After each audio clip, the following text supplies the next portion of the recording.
नमस्कार विद्यार्थी मित्रांनो, स्पार्क टेक्निकल अकॅडमीमध्ये तुमचं स्वागत आहे.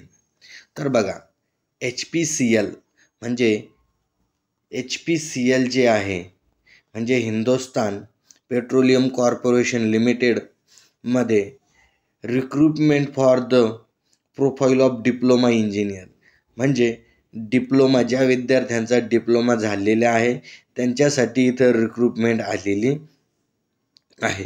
तर बघा, तुमच्या याच्यासाठी कोणता डिप्लोमा महत्त्वाचा आहे तर आपण बघूच इथे, म्हणजे तुमच्या लक्षात येईल. इथं सगळ्यात पहिले आपण इम्पॉर्टंट डेट्स वगैरे बघून घेऊ की तुम्हाला आता ऑनलाईन फॉर्म अप्लाय करायचा आहे. कसा फॉर्म अप्लाय करायचा आहे? तुम्हाला ऑनलाईन फॉर्म अप्लाय करायचा आहे. तर इथे बघा, आपण इम्पॉर्टंट सगळ्यात पहिले डेट बघणार आहोत. डेट्स कोणत्या महत्त्वाच्या आहे तर ऑनलाईन ॲप्लिकेशनसाठी जी डेट आहे तर 26 मार्चपासून सुरू झालेले आहे. तर 30 एप्रिलपर्यंत, कधीपर्यंत? 30 एप्रिलपर्यंत म्हणजे जो अंतिम दिनांक आहे. अंतिम दिनांक काय आहे तर 30 एप्रिल हा अंतिम दिनांक असणार आहे. तर ज्या विद्यार्थ्यांना फॉर्म भरायचे असेल त्यांनी तारखेच्या पहिले फॉर्म भरून घ्यायचे. आता इम्पॉर्टंट जागा कुणाकुणासाठी आहे तर नंबर 1 जी पोस्ट आहे बघा, इथं post junior executive in mechanical engineering म्हणजे इथं मेकॅनिकलचा डिप्लोमा झालेला पाहिजे. आणि बेसिक पे स्केल बघा, इथं तुमचे 30,000 ते 1,20,000 पर्यंत म्हणजे अतिशय छान पे स्केल आहे. आणि टोटल व्हॅकन्सी 11 आहे. तिथे एज जर दिलेले आहे तर मॅक्झिमम किती 25 वर्ष वय पाहिजे यांना. आणि जे कॅटेगरी असतील त्यांच्यासाठी प्लस मायनस म्हणजे प्लस 5 वर्ष, SC साठी 5 वर्ष, SC ST साठी आणि OBC साठी 3 वर्ष असं त्यांचं क्रायटेरिया असतो. आणि याच्यामध्ये तुमचा डिप्लोमा इन मेकॅनिकल इंजिनिअरिंग तुमचा झालेला पाहिजे. नंतरची पोस्ट बघा, इथे नंतरची पोस्ट काय सांगते इथे तर नंतरची पोस्ट इथं दिलेली आहे. ती म्हणजे कोणती तर junior executive in electrical engineering. Pay scale same आहे. इथं 17 व्हॅकन्सी आहेत आणि एजसुद्धा सेम 25 वर्ष आहे. तुमच्याकडे डिप्लोमा इन इलेक्ट्रिकल इंजिनिअरिंग झालेलं असणं गरजेचं आहे. आता हे झाले 2 पोस्ट. आणि तिसरी जी पोस्ट आहे तर ती बघा, ही तर तिसरी पोस्ट दिलेली आहे त्यांनी. तिसरी पोस्ट काय सांगते इथे तर तिसरी पोस्ट आहे इथे ज्युनियर एक्झिक्युटिव्ह इन्स्ट्रुमेंटेशन म्हणजे तुमच्याकडे जो पे स्केल सारखंच आहे. 30,000 ते 1,20,000 व्हॅकन्सी 6 आहेत. एजसुद्धा 25 आहे.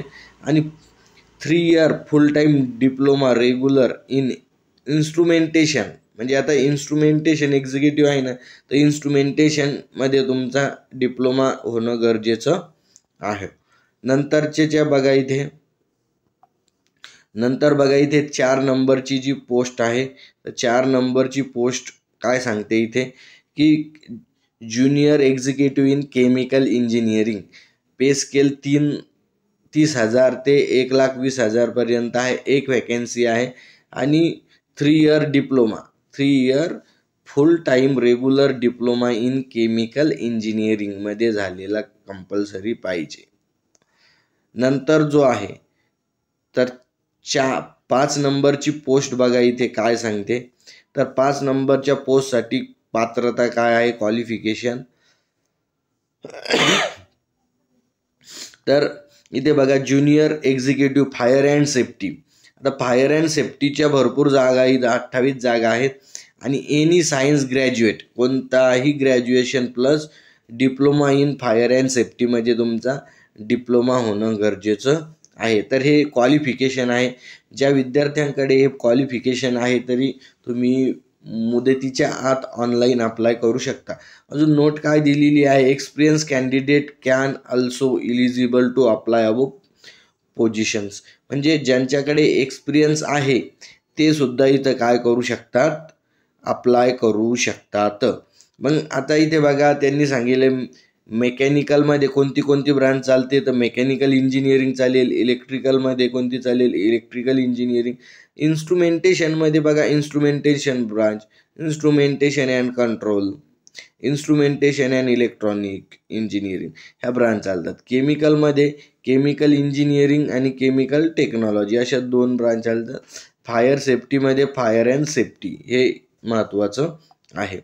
आता ऑल पोझिशनसाठी मिनिमम मार्क, आता तुमच्याकडे डिप्लोमा झालेला आहे तरी ऑल पोझिशन म्हणजे मिनिमम 60% मार्क किंवा 50% मार्क तुम्हाला तिथं तुमच्या डिप्लोमामध्ये तिथं असणं गरजेचं आहे.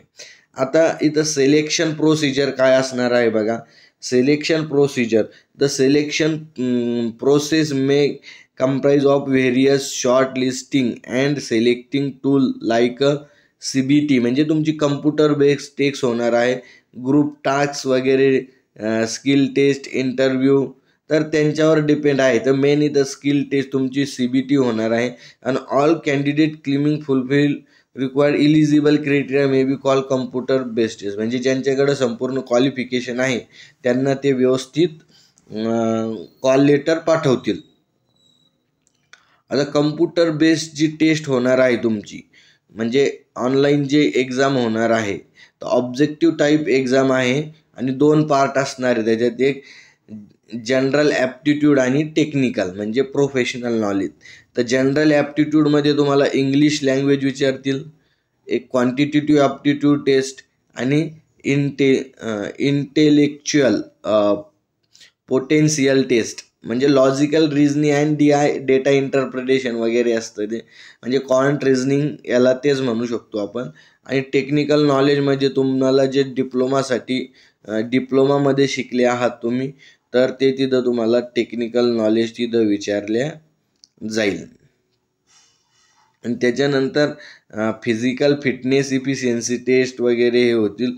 तर सगळ्यात महत्त्वाचं इथं तुमच्यासाठी सगळ्यात महत्त्वाची कम्प्युटर टेस्ट ही महत्त्वाची आहे. आणि the detail related syllabus for CBT short listed methodology selection process will be uploaded म्हणजे वेबसाईटवर तुम्हाला याच्यानंतर सिलेबस वगैरे ते डिटेल्समध्ये देतीलच. आणि पे स्केल जरी म्हटलं तुम्हाला तर इथं बघा 30,000 ते 1,20,000 पर्यंत आणि तुमचं म्हणजे 1 लाखाचं पॅकेज जे असणार आहे तर म्हणजे जवळपास 10.58 लाख 10.58 लाख म्हणजे 10.58 लाखचा जर तुम्ही विचार केला तर तुम्हाला इथं मंथली सॅलरी किती असणार आहे हे जर तुम्हाला बघू इच्छिता असेल तर तुम्हाला डिटेल्समध्ये त्याचं हे काढावं लागेल.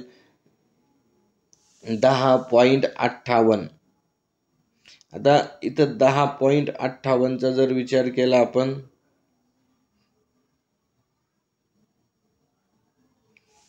आणि 12 जर केलं तर एक तुम्हाला 88,000 किती 88,166 इतकी मंथली सॅलरी मिळणार आहे इथे. किती 88,000 एक डिप्लोमावर तुम्हाला इतकी सॅलरी मिळणार आहे. सॅलरी खूप जास्त आहे याच्यामध्ये.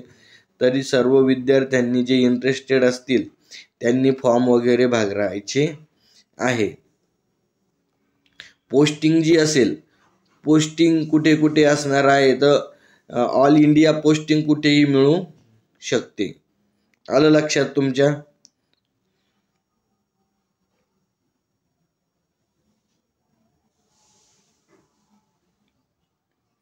रिझर्वेशन दिलंय की कुणाच्या किती जागा आहे तिथे.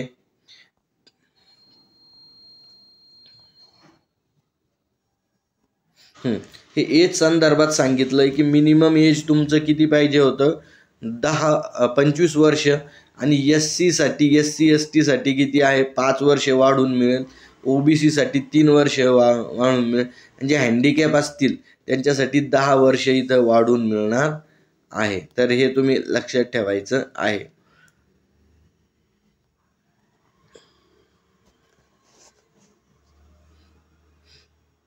मिनिमम एज 18 वर्ष मॅक्झिमम 25 वर्ष एज तुमचं इथं पाहिजे.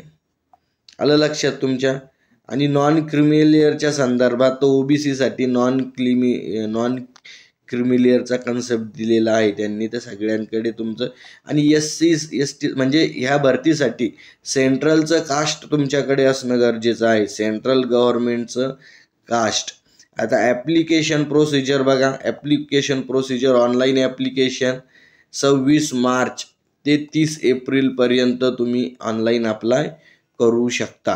काय करायचं, या वेबसाईटवर जायचं आहे, इथे करिअर ऑप्शन निवडायचं आहे आणि तिथून तुम्हाला ते ॲप्लिकेशन मोड मिळेल, तिथून तुम्ही ऑनलाईन अप्लाय करायचं आहे. तुमच्याकडे valid mobile number, application ID वगैरे हे असणं, ईमेल ID असणं गरजेचं आहे. आणि फीस, ॲप्लिकेशन फीस संदर्भात जर म्हटलं तुम्हाला, तर ॲप्लिकेशन फी बघा, SC ST आणि अपंग आहेत त्यांना ॲप्लिकेशन फीस नाही आहे. आणि जे बाकीचे विद्यार्थी असतील त्यांच्यासाठी 1000 रुपये प्लस GST 118 म्हणजे 1180 रुपये ओपनच्या विद्यार्थ्यांना भरावी लागणार आहे, किंवा SC ST सोडून बाकीच्या विद्यार्थ्यांना इतकी फीस भरावी लागणार आहे. इथे आलं लक्षात तुमच्या. तर ही इम्पॉर्टंट माहिती आहे. तर 30 एप्रिलपर्यंत काय करायचं आहे, सर्वांनी फॉर्म भरायचे आहे, म्हणजे जे विद्यार्थी इच्छुक असतील त्यांनी.